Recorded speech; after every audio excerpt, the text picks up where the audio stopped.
আজি বহু দিনৰ মূৰত আমি পিকনিক খাব ওলাইছোঁ। পিকনিকত আছে এফালে চিকেন ললিপপ, এফালে আছে চিকেন ফ্ৰাই, এফালে বাদে খাই আছে পৰ্ক ফ্ৰাই, এফালে আছে চিকেন ফ্ৰাই, আৰু এইখিনি হৈ গ'ল আপোনাৰ ম'ম', এইখিনি ভেজ ম'ম', এইখিনি চিকেন ম'ম', এইটো চিকেন ললিপপ, এইটো চুপ আছে, আৰু এইটো চক প্ৰাকৃতিক দৃশ্য। কি ধুনীয়া, কি ধুনীয়া প্ৰাকৃতিক দৃশ্য। এই প্ৰাকৃতিক দৃশ্য দেখি উপভোগ কৰি সেইফালে পাহাৰ, বেছি ওচৰলৈ নহ'লেও বহুত দূৰত আছে পাহাৰখন, এখন দেখি নাপাব চাগে আপোনালোকে।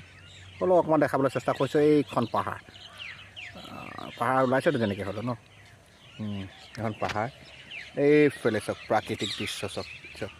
এইটো দেখিছে ন, এইটো গৰু, এইটো দেশী গৰু। এনেকুৱা গৰু আপুনি য'তে ত'তে নাপায়, অকল আমাৰ ঘৰতে পাব। আমাৰ ঘৰতে এনেকুৱা গৰু আছে, কাৰণ এইটো আমাৰ গৰু হয়তো আমাৰ ঘৰত নালাগিব ন, আৰু কাৰণে নালাগিব সিহঁতৰ। এইটো আমাৰ ঘৰত দেখিব আমাৰ গৰু।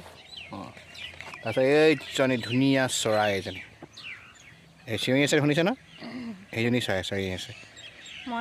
এইটো মইনা চৰাই, এজনী চাম, এই নাম মইনা চৰাই কাৰণে মই চিঞৰে। ঠিক আছে, আপুনি তাত বান্দৰ এটাও দেখিব, ইয়াত বান্দৰ এটাও আছে।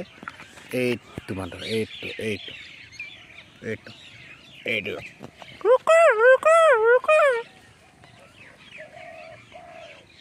এইটো কি ধুনীয়া প্ৰাকৃতিক দৃশ্য দেখি পালে আপোনালোকে উপভোগ কৰক।